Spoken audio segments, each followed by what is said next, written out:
Salam sepak bola, salam sehat, salam sejahtera, dan juga salam hormat saya kepada teman-teman netizen atau warganet yang merupakan viewers, subscribers, and also supporters of channel YouTube Bola Bung Binder.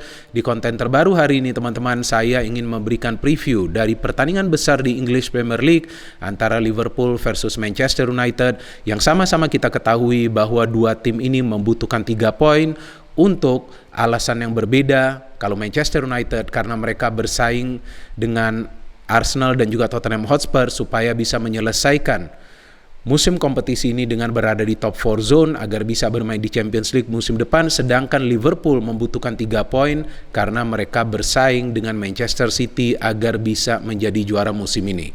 Yang menariknya kan, musim lalu Manchester United lah yang bersaing dengan Manchester City untuk bisa menjadi juara meskipun mereka gagal. Tapi Liverpool musim lalu berjuang agar bisa berada di dalam top 4 zone. Anehnya musim ini kebalikannya teman-teman. Manchester United sempat keluar dari zona top 4. Dan Liverpool kita tahu adalah tim yang konsisten musim ini di Liga Premier Inggris. Liverpool adalah tim yang paling produktif. Liverpool adalah tim yang belum pernah kalah di kandang sendiri. Liverpool adalah salah satu tim yang banyak mencatat clean sheet selain Manchester City. Maka itu wajar Liverpool lah yang bersaing dengan Manchester City di papan atas, bukan Manchester United. Jika teman-teman cermati statistik dari Manchester United, maka mereka merupakan satu-satunya tim yang sekarang berada di top 6 atau papan atas yang paling sedikit clean sheet, yakni hanya 7 kali tidak kebobolan. Dan mereka adalah tim yang banyak kemasukan gol padahal berada di zona papan atas. Artinya apa? Bahwa Rangnick masih belum bisa membenahi masalah utama di Manchester United, yaitu lini pertahanan dari Manchester United yang masih bocor. Ya, banyak yang menyalahkan Harry Maguire. Bisa juga karena Harry Maguire, tapi bisa juga karena skema permainan dari Manchester United ini belum jelas.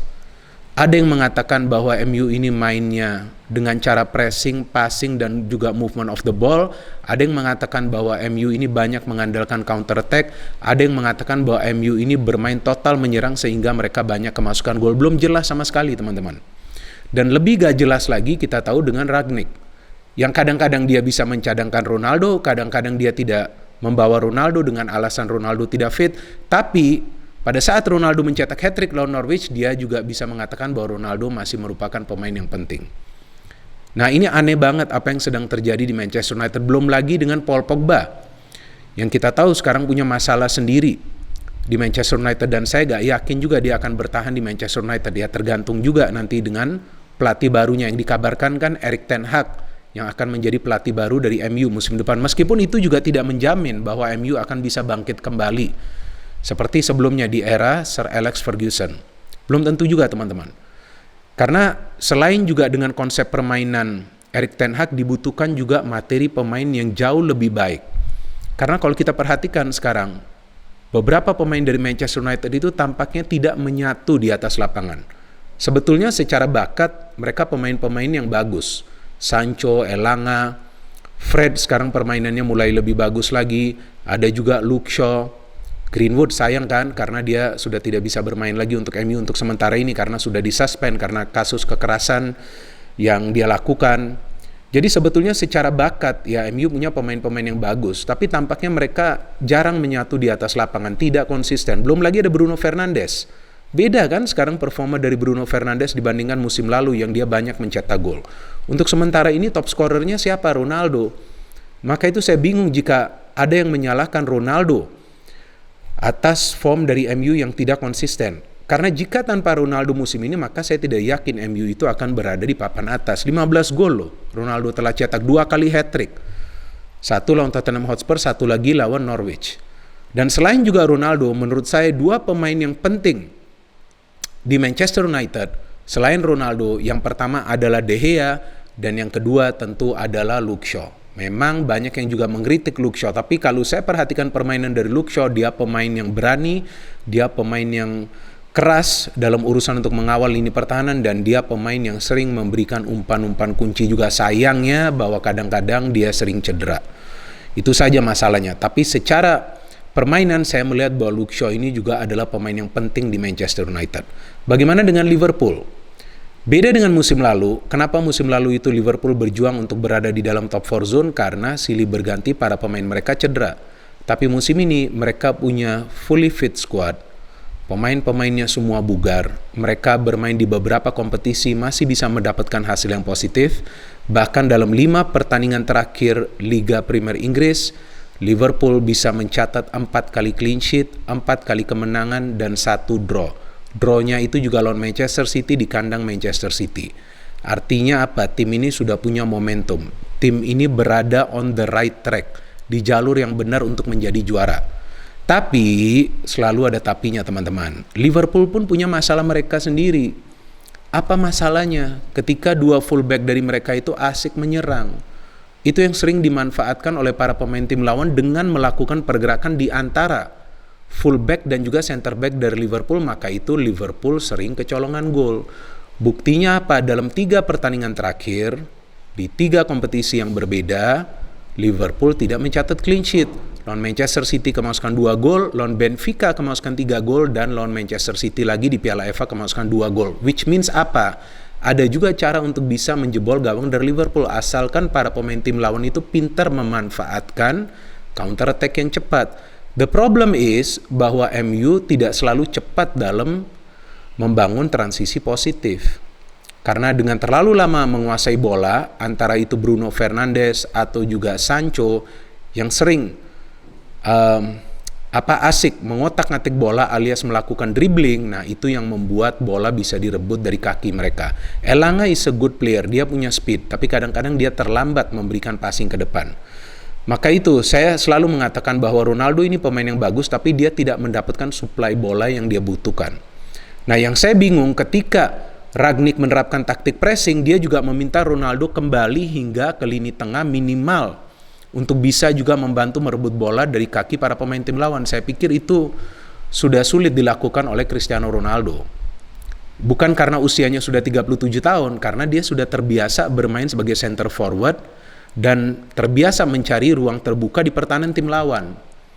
Jadi memang sempat juga Ronaldo sulit mencetak gol, tapi ketika Ronaldo lebih aktif berada di ruang pertahanan tim lawan, maka dia akan sangat amat berbahaya, teman-teman. Nah, sekarang kan kita berbicara tentang tim news. Liverpool, yang saya baca berita terakhirnya mereka full tim. Sadio Mane diragukan, tapi kemungkinan dia akan tetap turun. Manchester United ini kan yang masalah besarnya. Luke Shaw dikabarkan cedera, Cavani dikabarkan cedera, Varane diragukan, yakni McTominay dan juga Fred dikabarkan cedera. Nah, ini tentu adalah masalah besar bagi Manchester United. Tapi Manchester United masih punya pemain pelapis seperti Wan-Bissaka, seperti Alex Telles, seperti Nemanja Matic yang bisa saja dimainkan dari awal. Masalahnya bagi Manchester United adalah ketika mereka mendapatkan tekanan dari pemain tim lawan dan tidak ada pemain di tengah yang bisa melakukan blocking yang penting. Itu yang sebetulnya banyak dimanfaatkan oleh para pemain tim lawan dan juga oleh para pemain Liverpool ketika mereka bisa menang di Old Trafford dengan skor telak 0-5, di mana Salah mencetak hat-trick. Ada kartu merah juga kan bagi salah satu pemain MU, Paul Pogba yang mendapatkan kartu merah. Nah, artinya MU di tengah ini harus tangguh. Dan salah satu cara untuk bisa menggagalkan upaya para pemain Liverpool membangun serangan yang sporadis yaitu untuk bisa memblok aliran bola mereka mulai dari lini tengah dan juga kedua sektor sayap. Memang tidak mudah, tapi itu yang perlu dilakukan. Karena Liverpool meskipun belum kalah di kandang sendiri, tapi mereka sempat 3 kali mencatat hasil draw.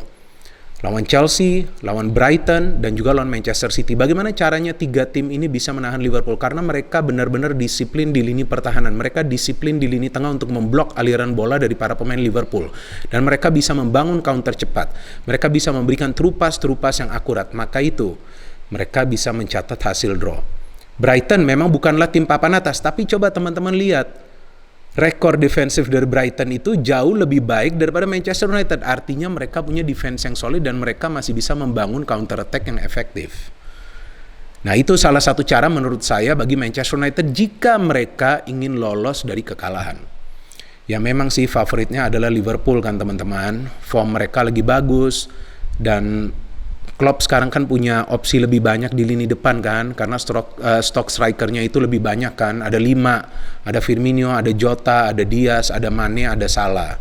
Nah sedangkan MU kan ya hanya Cristiano Ronaldo, tapi ketika Ronaldo on fire ya bisa saja dia mencetak gol.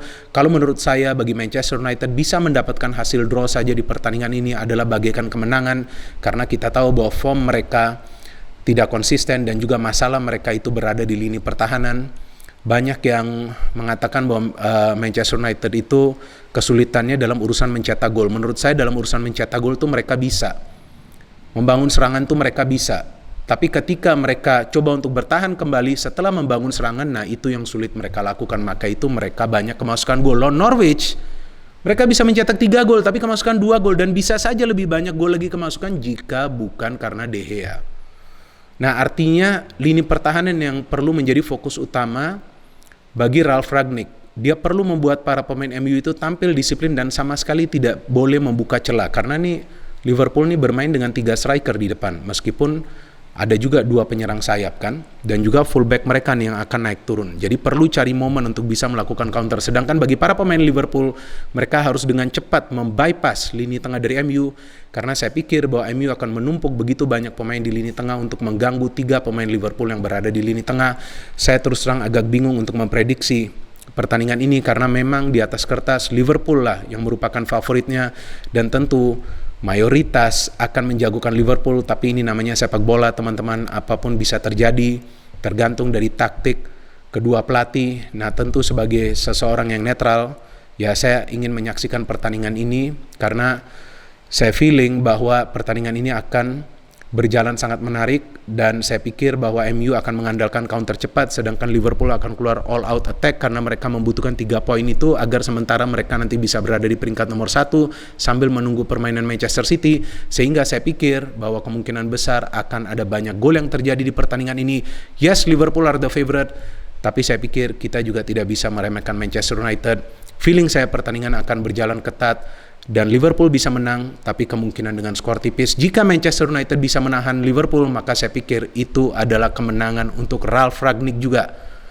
Karena dia sekarang perlu membuktikan bahwa dia memang adalah godfather of the pressing game. Kan itu yang mereka katakan tentang Ralf Rangnick kan. Sekarang dia berhadapan dengan Jurgen Klopp yang juga merupakan masternya dari pressing game. Jadi kita tunggu saja jalannya pertandingan ini. Nah teman-teman, prediksinya seperti apa? Silakan tuliskan prediksi kalian di kolom komentar di bawah konten ini. No hate, only football. Salam sepak bola.